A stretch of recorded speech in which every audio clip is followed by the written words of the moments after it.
Este é um vídeo de ECG sobre bloqueios de ramos.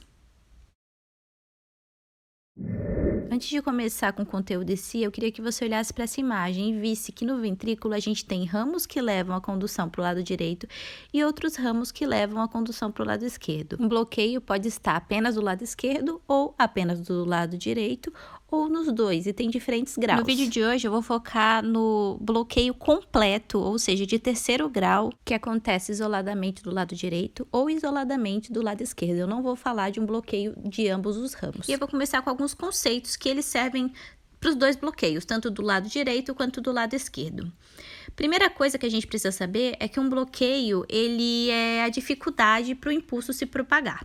Então, no caso, como a gente fala de bloqueio de ramo, a gente está falando da dificuldade do impulso se propagar no ventrículo.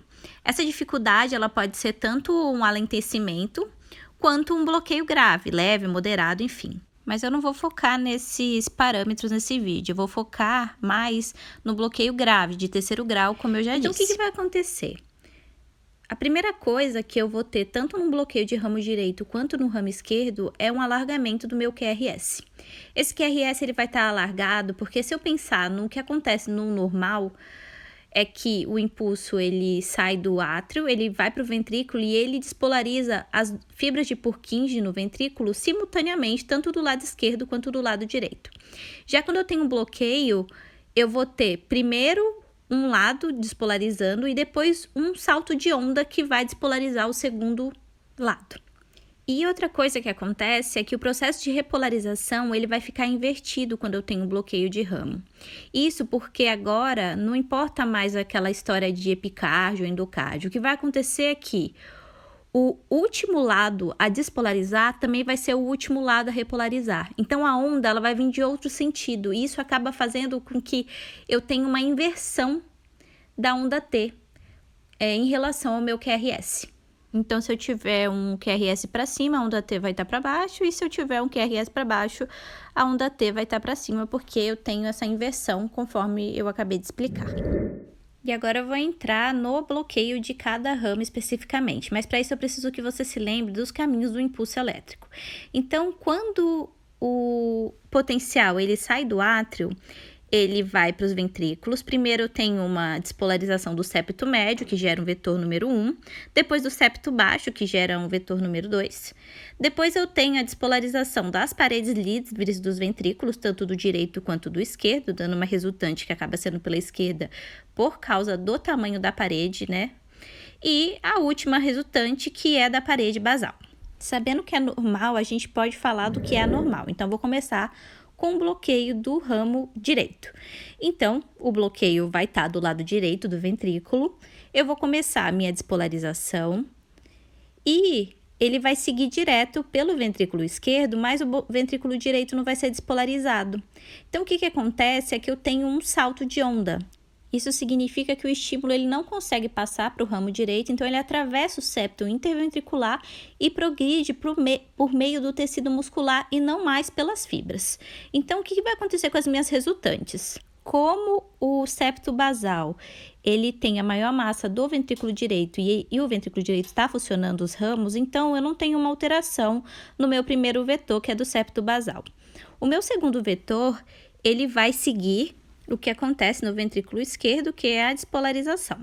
Só que aí logo em seguida eu tenho o salto de onda, não se esqueça disso. Então, o que vai acontecer? Eu vou ter a geração de outros vetores. Então, eu vou ter o vetor 3, que é justamente o salto de onda, e o 4, que é a continuação dele. Então, como você pode ver, eu tive alteração dos meus vetores resultantes, e isso vai mudar o que as minhas derivações vão ver.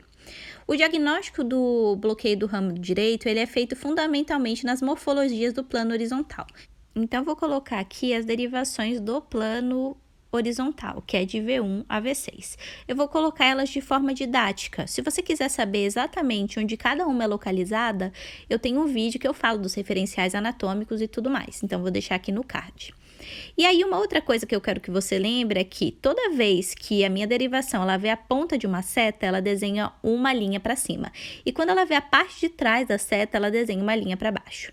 Então, vamos ver o que V1 está vendo. Então, ele começa vendo a primeira derivação, que é a ponta da seta, então ele desenha uma coisa para cima. E aí, logo em seguida, ele vai ver o vetor 2. E o vetor 2, ele tá indo para baixo. Então, o que ele faz? Desenha uma curva para baixo. E aí, depois ele vai olhar o 3. O 3, ele tá vendo o quê? A ponta da seta. Como ele tá vendo a ponta da seta, ele vai desenhar uma linha para cima. E aí, depois ele vai ver o 4. O 4 continua indo para cima. Então, o que vai acontecer? Vai ter uma ampliação desse sinal. E aí, termina o meu processo de despolarização. O que acontece nesse sentido é que eu tenho um alargamento da última onda. Isso é chamado de meseta. E o padrão é o padrão M, parece uma letra M. Então, eles costumam falar que V1 e V2 eu tenho o padrão R'inho, S'inho, R'ão, linha. Em que o R'ão, linha, eu tenho uma onda alargada e com a meseta, sendo esse o padrão M. Usando esse mesmo raciocínio, a gente pode olhar o que acontece em V3. E aí, eu vou ter o V3, ele vai olhar o que acontece dentro do ventrículo direito. Então, fazendo o mesmo raciocínio, ponta da seta vai para cima, viu depois o vetor número 2, ele vai ver atrás, vai para baixo, sobe quando ele vê o vetor 3, que ele tá vendo a ponta, e desce quando ele vê o V4, que ele vai ver a parte de trás da seta. E aí, isso vai fazer com que eu tenha um padrão. R'inho, primeira onda que levanta, S'inho, primeira onda que desce, R'ão, segunda onda que sobe, e S'ão, segunda onda que desce. E aí, novamente, um padrão M. E agora a gente vê o que acontece na região baixa do septo, que é vista por V3 e V4. Então, gente, é sempre o mesmo raciocínio. Viu a ponta da seta, linha para cima. Viu a parte de baixo da seta, linha para baixo. E aí, o que acontece nessa região é que eu vou ter um padrão que é R'ão, S'ão. E aí, eu posso ter a presença do entalhe. Mas não é a mais característica do bloqueio do ramo direito. É só para você saber o que acontece em cada derivação. E aí, a gente chega nas últimas duas derivações. Então, V5 e V6 vai ver a morfologia do epicárdio esquerdo. E essas derivações, ela vem a parte de trás do vetor que despolariza o septo médio. Então, a onda 1 vai ser para baixo. Logo em seguida, ela vê a onda 2, ponta de seta, linha para cima. Aí, ela vai ver o 3. O 3, ela vai ver a parte de trás, então, linha para baixo. E o 4, ela também vê a parte de trás do vetor. Então, potenciação da onda. Isso vai fazer com que eu tenha uma onda S alargada nesse caso. Ou seja, uma onda S com meseta. E aí, o padrão aqui vai ser Q, que é a primeira onda negativa, R'ão, que é o primeiro pico, e S'ão, com S alargado com meseta. E isso é um padrão característico dos bloqueios do ramo direito. E aí, só para fechar todos esses conceitos, colocar o que de fato eu vou ver no meu ECG. Então, como eu falei, eu vou ter um QRS alargado. Em V1 e V2, eu tenho esse padrão M, que é um complexo do tipo R'inho, S'inho, R'inho, ou R'ão, linha. E a onda R linha, ela é maior do que a R inicial. E isso que faz esse padrão M. E aí, por último, eu tenho a onda S alargada em V6 e em V5 também. Isso são meus critérios fundamentais, são os 3 critérios fundamentais para o diagnóstico, mas tem outras coisas que podem ser observadas, como, por exemplo, o tempo de ativação ventricular. Esse é o tempo que vai do início do QRS até o pico da onda R. E aí, quando eu falo de bloqueio do ramo direito, eu tenho um tempo de ativação ventricular aumentado, maior do que 0,05 segundos em V1, e normalmente esse tempo de ativação ele acaba sendo normal em V5 e V6. Então, esse é um outro parâmetro que eu também posso usar como critério para diferenciar.